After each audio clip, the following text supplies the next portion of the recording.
semua, kembali lagi di channel Belajar Arsitektur. Kali ini dengan saya Budi Priastomo.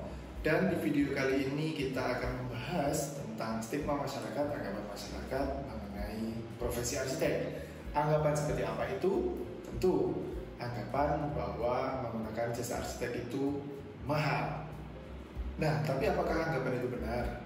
Saya rasa itu yang perlu kita klarifikasi ya, perlu kita luruskan. Banyak pemilik bangunan merasa bahwa menggunakan jasa arsitek itu mahal karena harus mengeluarkan uang lebih di luar uang untuk pembangunannya. Apalagi kalau si pemilik bangunan sudah mempunyai ide atau gambaran mengenai bangunan yang akan dia bangun. Tapi jangan salah, tidak menggunakan jasa arsitek bisa jadi malah akan menimbulkan kerugian yang jauh lebih besar di masa mendatang.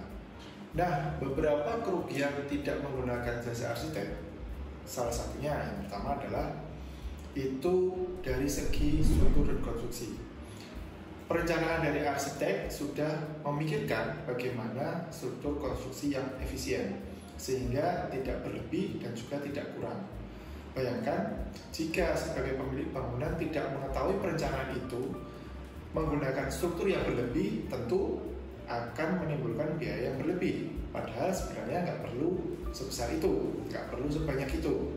Atau sebaliknya, kalau ternyata strukturnya kurang dari yang standar, bisa berbahaya sekali, bisa menyebabkan kegagalan bangunan. Dan kalau itu sudah terjadi, kegagalan bangunan seperti bangunan yang roboh, jelas sekali akan menimbulkan biaya yang jauh-jauh lebih besar lagi.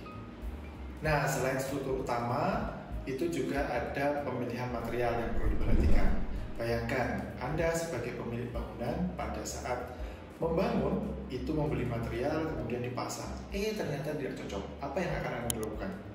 Pasti Anda akan lepas lagi, bongkar lagi, beli material lagi, bayar tukang lagi untuk masang. Bayangkan itu berapa biayanya.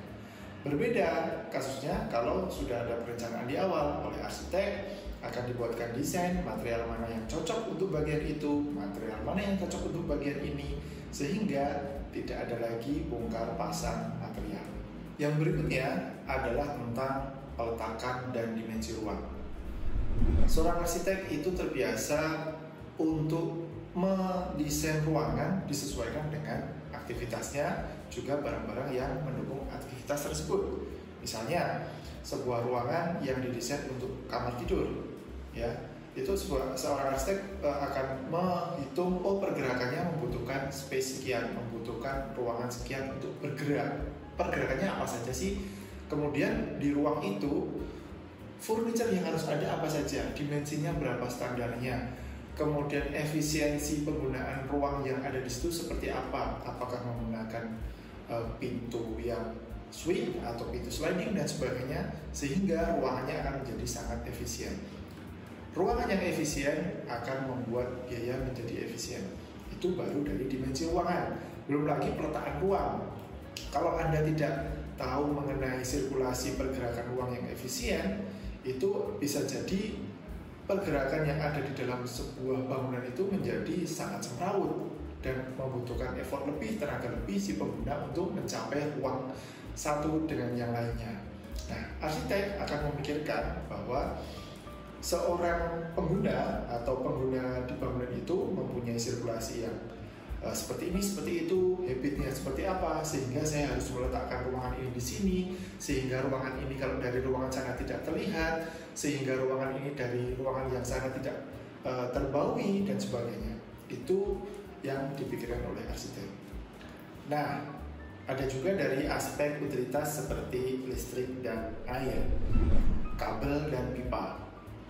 Jika bangunan tidak direncanakan dari awal dengan baik, bisa jadi suatu saat ke depan kita memerlukan titik stop kontak atau titik kran yang baru. Kalau sistem utilitasnya adalah sistem tanam dalam dinding, hal itu akan sangat merepotkan. Untuk menempatkan stop kontak atau kran di titik yang baru, kita harus melubangi dinding lagi, membeli kabel, membeli pipa untuk disambungkan ke jalur yang sudah ada, kemudian kita tambal, kemudian dicat ulang lagi. Itu tentu akan menimbulkan biaya yang tidak sedikit.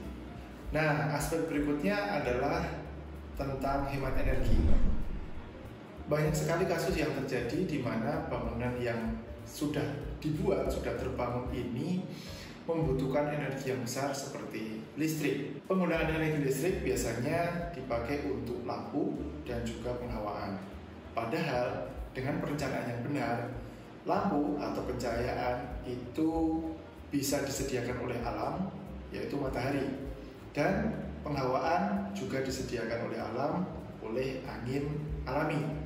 Perencanaan oleh arsitek itu menangkap dua hal tersebut, bagaimana memasukkan unsur alam tadi ke dalam bangunan sehingga pemilik bangunan tidak perlu mengeluarkan uang lebih untuk membayar listrik demi mendapatkan pencahayaan dan penghawaan buatan.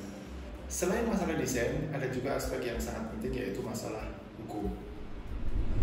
Ketika kita ingin membuat sebuah bangunan, ada aturan-aturan yang harus dipenuhi. Seorang arsitek wajib tahu tentang hal itu.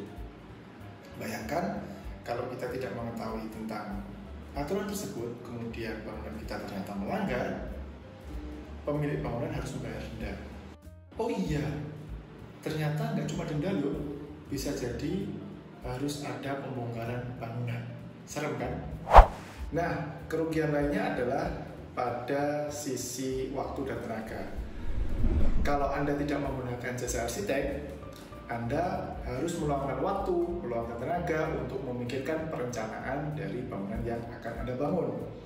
Nah, jika Anda mengetahui tentang hal itu, atau Anda punya keilmuan tentang itu, mungkin tidak begitu menjadi masalah. Yang menjadi masalah adalah ketika Anda tidak paham tentang bidang itu, tentu itu akan menimbulkan stres berlebih. Anda tidak mau stres kan? Jadi teman-teman semua, menggunakan jasa arsitek itu bisa menghindarkan kita dari kerugian-kerugian yang saya sampaikan di depan tadi. Seorang arsitek profesional akan memberikan produk berupa desain, berupa perencanaan yang matang, sehingga akan meminimalisir kesalahan pada saat pembangunan. Plus juga bisa mengantisipasi kebutuhan-kebutuhan yang saat ini belum terpikirkan tapi akan diperlukan di masa datang. Terima kasih teman-teman sudah menonton video ini, semoga bermanfaat. Jangan takut untuk menggunakan jasa arsitek, dan kita ketemu lagi di video-video berikutnya. Jangan lupa like, share, dan subscribe. Salam arsitektur.